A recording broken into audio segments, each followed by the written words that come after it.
Hello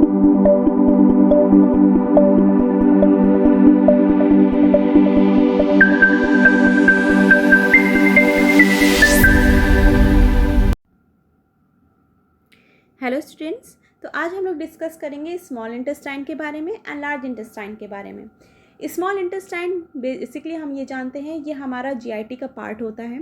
और अगर ये देखा जाए कि ये इसका काम क्या होता है, ये डाइजेशन तो करवाता है, साथ साथ ये एब्जॉर्प्शन भी यहाँ पर अकर होता है। ठीक है, डाइजेशन यहाँ पर chemical as well as mechanical digestion यहाँ पर अकर होता है। अगर इसके स्ट्रक्चर को अगर हम लोग देखते हैं तो जैसे कि स्टमक का जो हमारा लास्ट पार्ट होता है दैट इज़ पायलोरिक। ठीक है, पायलोरिक एंड हमारा जो स्मॉल इंटेस्टाइन का पहला पार्ट होता है दैट इज ड्यूडेनम, उसके बीच में जो ये कहा जाए स्प्लेंटर प्रेजेंट रहता है।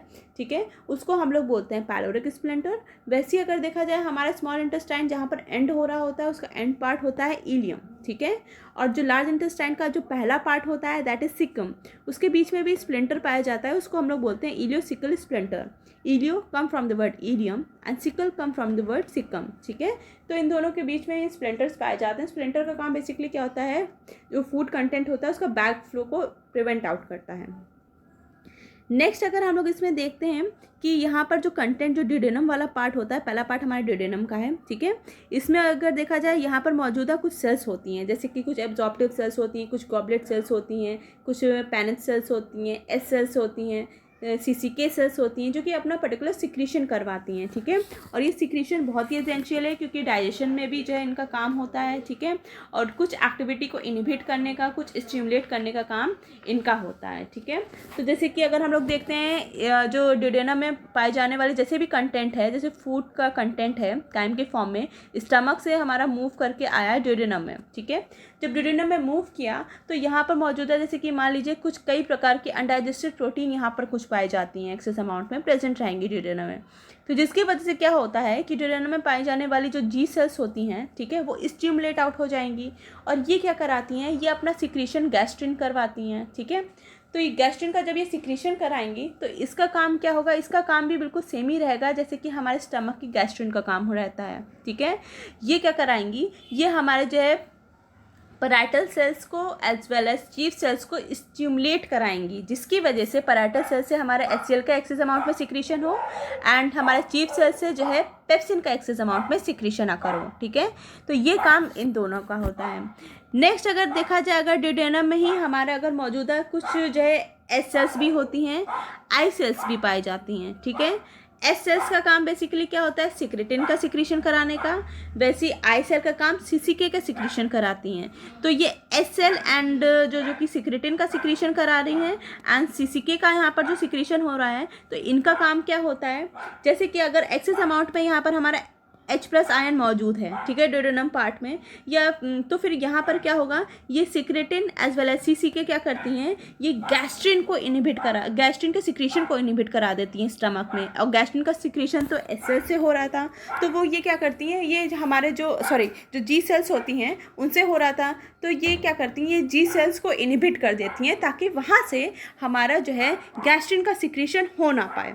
जब गैस्ट्रिन का सिक्रीशन होगा नहीं तो गैस्ट्रिन हमारा जो है HCl के सिक्रीशन को भी यहाँ पर इनहिबिट हो जाएगा, HCl का सिक्रीशन भी नहीं हो पाएगा उस अमाउंट में। एंड साथ ही साथ यहाँ पर जो है हमारे जब HCl का सिक्रीशन नहीं हो पाएगा तो हमारा पेप्सिनोजन फर्दर अपने एक्टिव फॉर्म में दैट इज पेप्सिन में नहीं आ पाएगा। ठीक है, तो ये इनका काम होता है। बट सीसीके एंड जो सिक्रेटिन होता है उनका एक और काम भी रहता है, वो होता है इनका लीवर पे भी वर्क करती हैं और साथ साथ इनका इफेक्ट पैंक्रियाज पे भी होता है। पैंक्रियाज पे कैसे होता है, पैंक्रियाज में हमारे एसिनार सेल्स पाए जाते हैं कई अमाउंट के, और एसिनार सेल्स में मौजूदा कुछ जो है पैंक्रियाटिक एंजाइम्स होती हैं, जैसे पैंक्रियाटिक अमाइलेज है, ठीक है, लाइपेज है, कई सारे एंजाइम्स होते हैं। ठीक है, तो होता क्या है कि जो एसिनार सेल्स होते हैं जो कि हमारे पैंक्रियाज में पाए जाते हैं, उस पर मौजूदा उनकी सरफेस पे कुछ रिसेप्टर्स पाए जाते हैं सीसीके के। तो ये क्या होती हैं, सीसीके जाती हैं उन रिसेप्टर से बाइंड हो जाती हैं। जब बाइंड हो जाएंगी जिसकी वजह से क्या होगा, ये हमारे जो वेसल्स फॉर्म में जो एंजाइम्स यहाँ पर प्रेजेंट रहते हैं, यहाँ पर एक्सोसाइटोसिस प्रोसेस होगी जिसकी वजह से ये एंजाइम्स बाहर निकल के ड्यूडेनम में पोर हो जाएंगे पैंक्रियाटिक जूसेस के साथ साथ, ठीक है। दूसरे टर्म्स में इनका लीवर पे क्या इफेक्ट होगा, लीवर हम ये जानते हैं यहाँ पर बाइल की सिंथेसिस होती है, तो यहाँ उनकी सरफेस पे भी जो है सीसीके के एंड सिक्रेटिन के रिसेप्टर पाए जाते हैं, उन पे जाकर ये जो है क्या करेंगे, बैठ जाएंगे, जिसकी वजह से क्या होगा, इनका जो ये लीवर में हमारा बाइल की सिंथेसिस को ये प्रमोट आउट करेंगे, एक्सेस अमाउंट में बाइल की सिंथेसिस हो। साथ साथ गाल ब्लैडर में भी जो कि स्टोर करता है परमानेंट टेम्परेरी स्टोरेज होता है यहाँ बाइल का, तो यहाँ पर भी जाते हैं, ये भी कंट्रैक्शन यहाँ पर अकर करवाते हैं सीसी के बाइल का, जिसकी वजह से क्या होता है, बाइल हमारा जो है यहाँ पर मूव करता है, ठीक है, कॉमन बाइल डक्ट से फर्दर ये जो है ये क्या करेगा, यहाँ पर ये मूव करके आ जाएगा सीधे, और यहाँ पर ये कंटेंट इनका ड्यूडेनम में पोर आउट हो जाता है, ठीक है। और ये पोरिंग होती कैसे है, ये हिपैटोपैंक्रियाटिक जो स्प्लिंटर होता है, जैसे कहा जाए स्प्लिंटर ऑफ ओडी, वो जो है क्या हो जाती है, वो रिलैक्स हो जाती है जब जो सीसीके उनके ऊपर भी इफेक्ट अपना शो करता है, ठीक है। जब उन पर इफेक्ट जब शो करेगा क्योंकि जो स्प्लिंटर ऑफ ओडी होती है जो कि यहाँ पर पाई जाती है, ठीक है, उनके ऊपर भी जो है रिसेप्टर सीसीके के पाए जाते हैं, जिसकी वजह से ये स्प्लिंटर रिलैक्स हो जाते हैं, और यहाँ से कंटेंट हमारा जो पैंक्रियाटिक का एज वेल एज बाइल का वो यहाँ से मूव करके जो है हमारे ड्यूडेनम में पोर आउट हो जाता है। तो इस तरीके से ये अपना इफेक्ट शो करते हैं। ये क्यों करेंगे, क्योंकि अगर मान लीजिए यहाँ पर ड्यूडेनम में हमारे जो है फैट का कंटेंट ज़्यादा है, एक्सेस अमाउंट में फैट का कंटेंट है, ठीक है, तो इसको क्या करना है, इसको भी डाइजेशन में हमने जो है इसका काम कराना है फैट का, तो इसलिए यहाँ पर हमें बाइल की रिक्वायरमेंट होती है, क्योंकि ये इमल्सिफाई करता है हमारे बाइल को, फर्दर इनका डाइजेशन अकर हो, ठीक है। तो ये काम हमारे जो है इनका होता है ड्यूडेनम में, ये प्रकार की जो सेल्स पाई जाती हैं जो कि अपना पर्टिकुलर सिक्रीशन कराती हैं, उनका ये स्पेसिफिक अपना रोल होता है। वैसे अगर जो जेजुनम की बात करते हैं, जेजुनम में बेसिकली यहाँ क्या होता है, यहाँ पर मोस्टली एब्जॉर्प्शन अकर होता है, कार्बोहाइड्रेट का जब ब्रेकडाउन होता है या फिर प्रोटीन्स एंड लिपिड्स का होता है, तो इस तरीके से यहाँ पर भी इनका एब्जॉर्प्शन अकर होता है। इसकी लेंथ कितनी होती है, 2 मीटर ही होती है, ठीक है। एंड जो इलियम की अगर बात करते हैं which is the last part of small intestine, तो ये इसकी लेंथ क्या होती है, 3 मीटर, ये लॉन्ग होते हैं। और जैसे कि मैंने यहाँ पर आप लोग को बताया, यहाँ पर स्प्लिंटर जो पाया जाता है इसको बोलते हैं इलियोसिकल स्प्लिंटर, यहीं से हमारा लार्ज इंटेस्टाइन का पहला पार्ट शुरू होता है, दैट इज सीकम, ठीक है। नेक्स्ट अगर हम लोग बात कर लेते हैं physiology of small intestine. Small intestine में बेसिकली 2 प्रकार की फिजियोलॉजी चलती है, एक मैकेनिकल और दूसरी केमिकल, ठीक है। तो जैसे केमिकल के रिस्पेक्ट में क्या है, केमिकल में रिस्पेक्ट में यहाँ पर जो एंजाइम्स होते हैं, पैंक्रियाटिक अमाइलेज है, लाइपेज हैं, जो कि हमारे पैंक्रियाज से सिक्रीट आउट हुए हैं, ठीक है, ये अपना काम शो करते हैं ब्रेक डाउन कराने में, ठीक है। और वैसे ही अगर मैकेनिकल की अगर बात करते हैं, यहाँ पर मैकेनिकल 2 प्रोसेस से चलता है, एक होता है सेगमेंटेशन और दूसरा होता है प्रोपल्सिव मूवमेंट। ये एक प्रकार का पेरिस्टाल्टिक मूवमेंट होता है, ठीक है।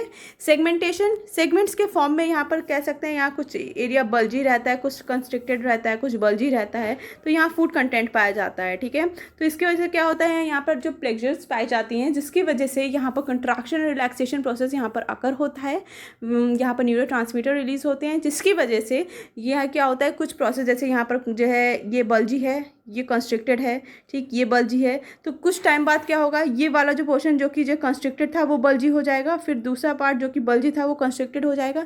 इसके वजह से हमारा जो फूड कंटेंट है वो प्रॉपरली मिक्स हो पाता है। मीन्स कैसे मिक्स होगा, जो फूड कंटेंट आगे के लिए एज वेल एज पीछे के लिए मूव करेगा, ठीक है। बैकवर्ड एंड फॉरवर्ड मूवमेंट यहाँ पर सेगमेंटेशन में आकर होता है फूड का, जिसकी वजह से हमारा फूड प्रॉपरली मिक्स हो पाता है एंड इसके बाद इसका एब्जॉर्प्शन अकर होता है फूड कंटेंट का, ठीक है। नेक्स्ट जो पेरिस्टाल्टिक मूवमेंट होता है, ठीक है, ऐसे सेगमेंटेशन के बाद जो पेरिस्टाल्टिक मूवमेंट में क्या होगा, यहाँ पर जो मूवमेंट होता है वेव के फॉर्म में मूवमेंट होता है, एरिया एक कॉन्ट्रैक्ट हुआ, फर्दर वो रिलैक्स हो गया, जिसकी वजह से फूड कंटेंट आगे के लिए ही मूव करता जाता है टुवर्ड्स द एनस। तो ये जो है 2 प्रकार का जो है मूवमेंट होते हैं मैकेनिकल, जिसकी वजह से जो है हमारा फूड का प्रॉपरली कहा जाए यहाँ पर डाइजेशन अकर हो पाता है, ठीक है, और आगे के लिए कंटेंट आगे के लिए मूव कर पाता है, ठीक है। तो नेक्स्ट अगर हम लोग बात कर लेते हैं, जैसे कि आप लोग ये स्ट्रक्चर देख रहे हैं, ये स्ट्रक्चर बेसिकली क्या होता है, हमारा जो स्मॉल इंटेस्टाइन होता है उसकी जो लेयर होती है म्यूकोसा लेयर, ठीक है, तो इस तरीके के विलाई लाइक स्ट्रक्चर आप लोग को दिखेंगे, ठीक है। तो ये क्या होते हैं, ये विलाई होती हैं, ठीक, उसमें मौजूदा जो सेल्स होती हैं, ठीक है, उनकी सरफेस में भी आप लोग को इस तरीके से स्ट्रक्चर्स इस तरीके से पूरे लाइन दिखेंगे। ये स्ट्रक्चर क्या होते हैं, ये माइक्रो विलाई होती हैं, ठीक है, ब्रश बॉर्डर होते हैं, ठीक है, इनको कह सकते हैं स्मॉल इंटेस्टाइन के। इनका काम क्या होता है, चाहे माइक्रो विलाई का काम की बात करें या विलाई की बात करें, तो ये सरफेस एरिया को बढ़ाती हैं, ठीक है, ताकि यहाँ पर ज़्यादा से ज़्यादा एक्सेस अमाउंट में एब्जॉर्प्शन हो पाए।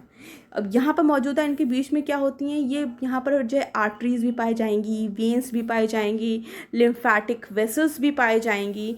तो जो भी कंटेंट होगा एब्जॉर्ब होने के बाद यहाँ पर हमारे ब्लड में जाकर सीधे एब्जॉर्ब हो जाता है स्मॉल इंटेस्टाइन से, ठीक है। तो यही चीज़ हमारे जो इनका स्पेशल स्ट्रक्चर होते हैं, जो कि आप लोग इसमें देख सकते हैं।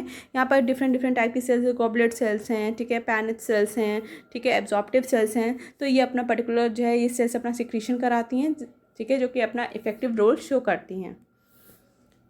नेक्स्ट कि इन सिक्रीशन को हम लोग कैसे रेगुलेट आउट कर सकते हैं। रेगुलेशन के लिए यहाँ पर फर्दर 2 रेगुलेशन प्रोसेस चलते हैं। एक न्यूरल होता है, दूसरा हार्मोनल होता है, ठीक। न्यूरल में सिंपैथेटिक, पैरासिम्पैथेटिक, जो कि हम लोगों ने पहले भी स्टमक में भी पढ़ा था, ठीक है। इनका जो पैरासिम्पैथेटिक है ये सिक्रीशन को बढ़ाने का काम करती हैं, और जो सिंपैथेटिक है सिक्रीशन को घटाती हैं। हार्मोनल में अगर हम लोग बात करते हैं तो यहाँ पर सिक्रेटिन एंड सीसीके का इफेक्टिव रोल हमने देखा था, कैसे गैस्ट्रिन के सिक्रीशन को घटाती हैं। ऑन द अदर हैंड ये बाइल के सिक्रीशन को, पैंक्रियाटिक जूसेस के सिक्रीशन को बढ़ाने का काम करती हैं, ठीक है। इस तरीके से हम ये कह सकते हैं ये इंटेस्टाइनल सिक्रीशन को प्रमोट आउट भी करती हैं, ठीक है। इंटेस्टाइनल जो म्यूकस सिक्रीशन होता है, म्यूकस कंटेंट होता है, कुछ इनऑर्गेनिक सब्सटेंसेस होते हैं, उनके सिक्रीशन को बढ़ाने का काम करती हैं, ठीक है। नेक्स्ट जो स्मॉल इंटेस्टाइन का लास्ट पार्ट है that is the function. Function means mechanical function perform करने का इनका काम रहता है। अब मैकेनिकल फंक्शन में हम लोग किस तरीके से समझते हैं कि मैकेनिकल फंक्शन इनका क्या होता है। तो बेसिकली ये क्या कराती है, मिक्सिंग में, जैसे हमने बताया अभी जो मैकेनिकली, चाहे सेगमेंटेशन की बात करें, चाहे हम लोग जो है सेगमेंटेशन में हमने देखा था किस तरीके से जो है प्रॉपरली मिक्सिंग हो रही थी फूड का बैकवर्ड एंड फॉरवर्ड मूवमेंट की तरीके से, ठीक है। तो मिक्सिंग कराने में इनका जो है वर्कआउट होता है। दूसरा सिक्रीटरी फंक्शन, जैसे कि यहाँ पर पाए जाने वाले से जी सेल्स हैं, एस सेल्स हैं, आई सेल्स हैं, जो कि अपना पर्टिकुलर सिक्रीशन कराते हैं, secretin, सीसीके and gastrin, intestinal gastrin, जिसकी वजह से ये अपना इफेक्टिव रोल शो करते हैं। कुछ इनिबिशन शो करते हैं, इनिबिटरी इफेक्ट शो करते हैं, कुछ स्टिमुलेटरी इफेक्ट शो करते हैं। डाइजेस्टिव फंक्शन, तो यहाँ पर पैंक्रियाटिक जूसेस, जो यहाँ पर एंजाइम्स पाए जाते हैं, पैंक्रियाटिक एंजाइम्स, वो अपना इफेक्ट शो करते हैं डाइजेशन में, चाहे कार्बोहाइड्रेट है या फिर प्रोटीन है, फैट्स हैं, उन पे अपना शो करेंगे एक्शन। एब्जॉर्प्टिव फंक्शन, जैसे अभी मैंने बताया यहाँ पर पाए जाने वाले जो इनके स्ट्रक्चर होते हैं, इसमें यहाँ पर विलाई, माइक्रोविलाई पाए जाते हैं, जो कि क्या करते हैं, सरफेस एरिया को बढ़ाने का काम करते हैं। तो यहाँ पर जो जेजुनम वाला पार्ट होता है, जो मिडिल पार्ट होता है स्मॉल इंटेस्टाइन का, मोस्टली वहीं पर ही एब्जॉर्प्शन अकर होता है, ठीक है। तो इस तरीके से कार्बोहाइड्रेट जब ब्रेक डाउन होता है ग्लूकोज में, प्रोटीन, अमाइनो एसिड्स में, जैसे fats, fatty acids and glycerol में, तो इनका जाकर एब्जॉर्प्शन होता है पर्टिकुलर। कुछ लिम्फ में हमारे जो फैट्स के कंटेंट होगा, फैटी एसिड्स एंड ग्लिसरॉल, वो जाकर एब्जॉर्ब होंगी। ब्लड में हमारा जैसे ग्लूकोज है एंड अमाइनो एसिड्स हैं, तो इनका एब्जॉर्प्शन अकर होता है। तो यही पूरा हमारा पार्ट स्मॉल इंटेस्टाइन का था, ओके। अब बात कर लेते हैं लार्ज इंटेस्टाइन की। लार्ज इंटेस्टाइन जो है लास्ट पार्ट होता है जीआईटी का, ठीक है। अगर ये देखा जाए ये 4 रीजन में इसका डिवीजन होता है, तो इसको डायग्राम के थ्रू हम लोग समझें तो इस तरीके से जो पार्ट इलियम के बाद स्टार्ट होता है, ठीक है, वो हम लोग सिकम बोलते हैं। सिकम के नीचे हम लोग एक्सटेंडेड पोर्शन देखेंगे, दैट इज़ द अपेंडिक्स, ठीक है। उसके बाद अगर इसके ऊपर वाला पोर्शन अगर देखेंगे, ये पूरा पार्ट कवर अप कर रहा है हमारा कोलन पार्ट से, ठीक है। इनको फर्दर सब डिवाइड किया गया है कुछ पार्ट्स में, ठीक है, कोलन को, जैसे कि असेंडिंग कोलन होता है, ट्रांसवर्स कोलन होता है, डिसेंडिंग कोलन होता है, एंड जो है लास्टली सिग्मॉइड कोलन होता है। तो ये कोलन के कुछ पार्ट्स होते हैं। फिर फर्दर थर्ड पार्ट होता है दैट इज़ द रेक्टम। तो ये वाला जो फ्रंटल सेक्शन जो दिखाया गया है एनल कैनाल का, तो उसमें आप लोग देख सकते हैं ये रेक्टम वाला पार्ट होता है, एंड ये जो बीच वाला पार्ट होता है जहाँ पर हमारे स्प्लिंटर्स मौजूद रहते हैं। 2 प्रकार के स्प्लिंटर्स होते हैं। जब हम लोग डेफिकेशन प्रोसेस पढ़ेंगे अभी, तो उसमें आप लोग इन स्प्लिंटर्स का काम देखेंगे, ठीक है। तो ये एनल कैनाल वाला पार्ट होता है। लास्टली एनएस होता है, जिसके थ्रू हमारा जो कंटेंट जो होता है, waste content in the form of faeces, वो बाहर के लिए मूव कर जाता है, ठीक है। सो बेसिकली अगर हम लोग इसके स्ट्रक्चर को अगर समझना चाहें तो इस तरीके से समझ सकते हैं, जो हमारा जो सिक्कम वाला पार्ट होता है, यहाँ पर मौजूदा एक स्प्लिंटर पाया जाता है। जैसे हम लोगों ने भी पढ़ा ileocaecal sphincter, ileo come from the word ileum, ठीक है, जो कि लास्ट पार्ट है स्मॉल इंटेस्टाइन का, and caecum is the first part of large intestine, ठीक है। तो उसके बीच में स्प्लिंटर प्रेजेंट रहता है, जिसको हम लोग बोलते हैं इलियोसिकल स्प्लिंटर।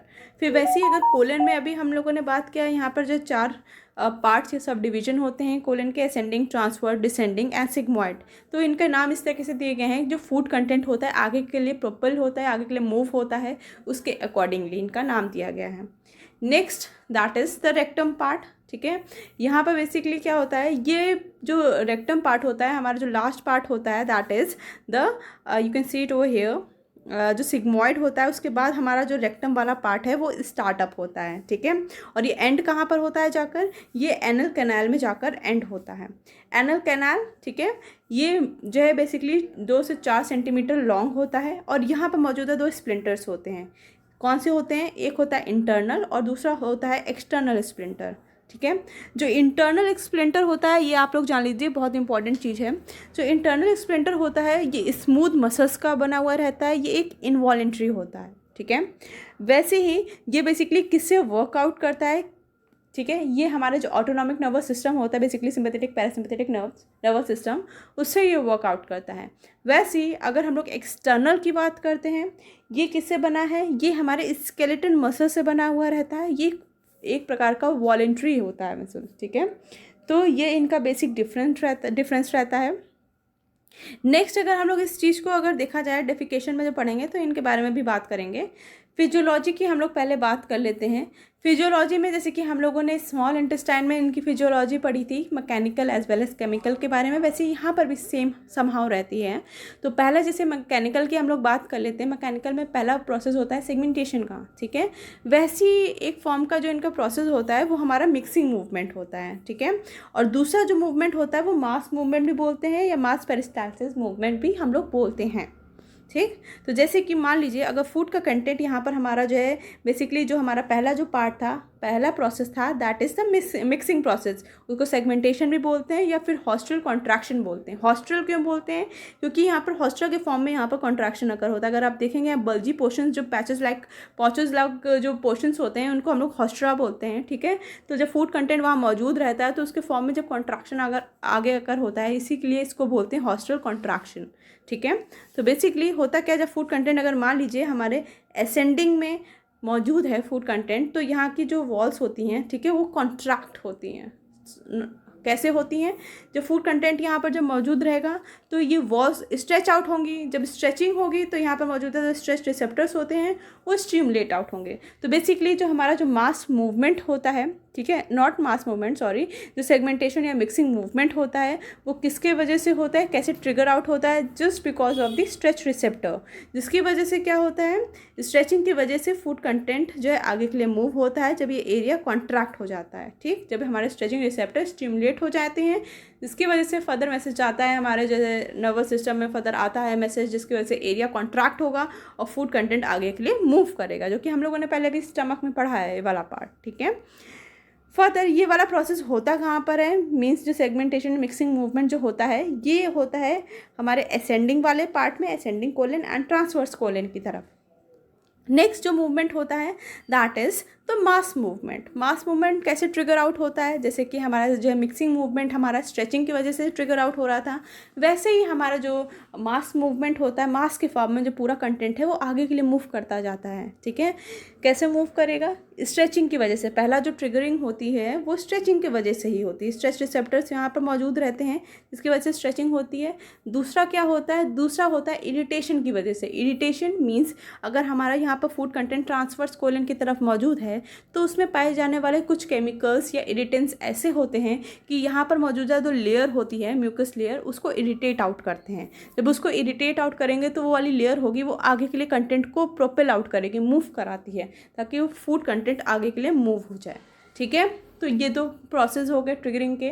नेक्स्ट जो प्रोसेस होता है दैट इज़ गैस्ट्रोकोलिक रिफ्लेक्स। अब ये कैसे चलता है, जैसे कि मान लीजिए हमारे स्टमक में जो है फूड कंटेंट मौजूद रहता है, जिसकी वजह से क्या होता है जब फूड कंटेंट मौजूद होगा तो HCl की प्रेजेंस में हमारा जो या कह लीजिए अनडाइजेस्टेड प्रोटीन्स होंगी उनकी प्रेजेंस में हमारा जो जी सेल्स है वहाँ से जो है गैस्ट्रिन का सिक्रीशन होता है। अब जो गैस्ट्रिन जब सिक्रीट होता है तो ये अपना इफेक्ट कहाँ शो करेगा, ये ट्रांसवर्स कोलन की तरफ, साथ साथ डिसेंडिंग कोलन की तरफ अपना इफेक्ट शो करता है, जिसकी वजह से क्या होता है, ये एरिया क्या होता है, ये एरिया हमारा कॉन्ट्रैक्ट होता है, फूड आगे के लिए प्रोपेल होता है। नेक्स्ट होता है प्रोसेस कैसे कि स्ट्रेचिंग, जब हमारे स्टमक में जो फूड कंटेंट मौजूद रहेगा तो यहाँ पर भी स्ट्रेचिंग होगी इनकी वॉल्स में, और यहाँ पर मौजूदा जो स्ट्रेस रिसेप्टर्स होते हैं वो स्टिमुलेट आउट होंगे। जब ये स्टिमुलेट आउट होंगे तो मैसेज हमारे जो है सेंट्रल नर्वस सिस्टम में पहुँचाएंगे। अब नर्वस सिस्टम में जब पहुँचाते हैं तो वहाँ से जो मैसेज आउट आता है, ठीक है, ये यहाँ पर क्या होगा, ये वाले जो फाइबर्स होते हैं वो न्यूरोट्रांसमीटर को रिलीज आउट करते हैं। न्यूरोट्रांसमीटर बेसिकली हम लोग अभी बात कर रहे हैं एसिटाइल कोलिन की, ठीक है।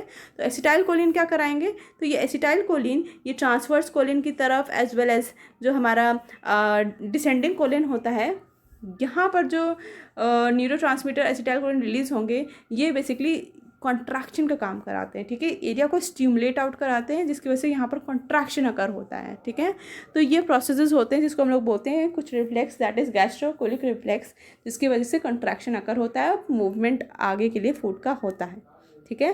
तो ये 3 पार्ट्स या 3 प्रोसेसेस होते हैं जिसकी वजह से हमारा मास मूवमेंट अकर होता है। अगर देखा जाए लार्ज इंटेस्टाइन में बेसिकली किस चीज़ का एब्जॉर्प्शन होता है, जैसे स्मॉल इंटेस्टाइन में हमने देखा था कार्बोहाइड्रेट का जब ब्रेक डाउन हुआ था, या फिर प्रोटीन है या लिपिड 7 का ब्रेक डाउन हुआ था, वैसे यहाँ पर कुछ अमाउंट में इनका एब्जॉर्प्शन होता है। साथ साथ इनमें ज़्यादातर अमाउंट का एब्जॉर्प्शन हमारे लार्ज इंटेस्टाइन में वाटर का, इलेक्ट्रोलाइट का, साथ साथ कुछ कॉम्प्लेक्स विटामिन के होते हैं उनका जो है एब्जॉर्प्शन होता है, ठीक है। मोस्टली यहाँ वाटर एंड इलेक्ट्रोलाइट का होता है, कुछ drugs as well as alcohol का भी यहाँ पर एब्जॉर्प्शन होता है, ठीक है। तो ये पूरा जो है मूवमेंट 2 अमाउंट का, दैट इज़ हॉस्टल या फिर सेगमेंटेशन मूवमेंट, ठीक है, या फिर मिक्सिंग मूवमेंट। पहला मूवमेंट हो गया, दूसरा मास मूवमेंट, ठीक है। तो ये मैकेनिकल में आ जाएगा।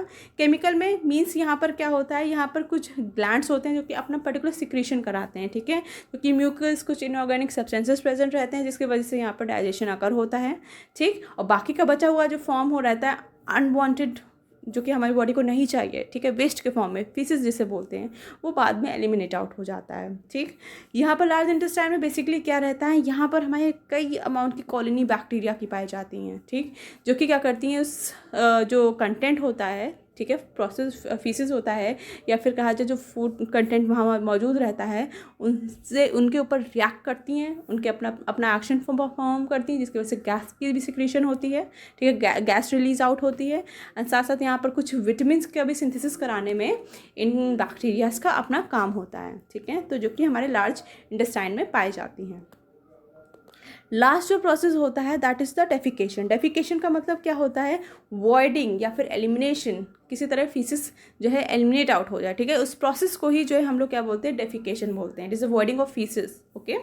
अगर इसका देखा जाए प्रोसेस कैसे चलता है, तो डेफिकेशन का प्रोसेस चलता है इस तरीके से, जब हमारा जब कंटेंट फीसिस के फॉर्म में जो कि अनवांटेड कंटेंट है जिसे बाहर निकल जाना है, ठीक है, वो सिग्मॉइड या फिर रेक्टम में हमारे मौजूद रहता है, तो वहाँ पर मौजूदा जो स्ट्रेस रिसेप्टर्स होते हैं वो क्या हो जाते हैं, वो एक्टिवेट हो जाते हैं। तो जैसे कि अगर जो है रेक्टम वाले पार्ट में या फूड कंटेंट है, तो यहाँ जब इनकी वॉल्स में क्या होगी, स्ट्रेचिंग होगी, ठीक है, स्ट्रेचिंग हुई, रिसेप्टर्स स्टिमुलेट आउट हुए, ठीक है। सेंसरी फाइबर फर्दर कहाँ गई, हमारे सीएनएस में गई, ठीक है। फिर फर्दर ये जो है सीएनएस की जो मोटर फाइबर्स होती हैं ये क्या करती हैं, ये रिलीज़ कराती हैं एसिटाइल कोलिन को, ठीक है, जिसकी वजह से ये कॉन्ट्रैक्शन यहाँ पर अकर होता है हमारे सिग्मॉइड की तरफ, या फिर हमारा जो रेक्टम वाला पार्ट है वहाँ पर कॉन्ट्रैक्शन अकर होता है। जब ये कॉन्ट्रैक्शन अकर होता है जिसकी वजह से क्या होता है, जिसकी वजह से जो है ये जो हमारे जो नीचे जो एनल कैनाल की तरफ यहाँ पर स्प्लिंटर 2 पाए जाते हैं, जैसे मैंने आप लोगों को भी बताया, एक्सटर्नल स्प्लिंटर और इंटरनल स्प्लिंटर। तो जो इंटरनल स्प्लिंटर होता है वो स्मूथ मसल्स का बना रहता है, ये क्या होता है, ईजिली रिलैक्स हो जाता है, ठीक है। जब ये रिलैक्स हो गया फर्दर क्या होता है, कुछ पैरासिम्पैथेटिक रिफ्लेक्सेस के थ्रू बाद में जो है जो हमारा एक्सटर्नल एनल स्प्लिंटर है वो रिलैक्स हो जाता है। तो जब ये दोनों स्प्लिंटर जब रिलैक्स हो जाते हैं जिसकी वजह से क्या होता है, फर्दर जो कंटेंट वेस्ट कंटेंट है वो बाहर के लिए एलिमिनेट आउट हो जाता है और डेफिकेशन प्रोसेस हमारा ईजिली परफॉर्म होता है, ठीक है। तो ये होता है किसकी वजह से, इन स्प्लिंटर्स के थ्रू ही होता है जब ये रिलैक्स होते हैं। लास्ट, जैसे हम लोगों ने फिजियोलॉजी एंड डेफिकेशन प्रोसेस देख लिया, large is the function of large intestine. पहला इसका होता है एब्जॉर्प्टिव फंक्शन, ठीक है। कई सारे जो कंटेंट्स होते हैं, एसेंशियल कंटेंट, जैसे वाटर है, इलेक्ट्रोलाइट्स हैं, विटामिन्स हैं, इनका एब्जॉर्प्शन होता है। सिक्रीटरी फंक्शंस, जैसे यहाँ पर जो इंटेस्टाइनल जूसेस का सिक्रीशन होता है, ठीक है। इनऑर्गेनिक सब्सटेंस का यहाँ पर सिक्रीशन होता है जो कि डाइजेशन में एज वेल एज एब्जॉर्प्शन में बाद में हेल्प आउट करते हैं। फॉर्मेशन ऑफ फीसेस का, yes that's is important thing. यहाँ जो अनवांटेड कंटेंट होता है जिसको हम लोग फीसेस बोलते हैं, ठीक है, उसका यहाँ पर फॉर्मेशन होता है जो कि बाद में डेफिकेशन प्रोसेस के थ्रू बाद में एलिमिनेट आउट हो जाता है। सिंथेसिस होती है, कई सारे यहाँ पर बैक्टीरिया पाए जाते हैं जो कि जो है सिंथेसिस कराने में हेल्प आउट करते हैं। विटामिन के है, B5 है, ठीक है, इन सब की सिंथेसिस यहाँ पर अकर होती है। तो यही पूरा कंटेंट हमारे small intestine and large intestine का था। नेक्स्ट पार्ट में हम लोग पढ़ेंगे सलाइवरी ग्लैंड्स के बारे में। Okay, till then thank you.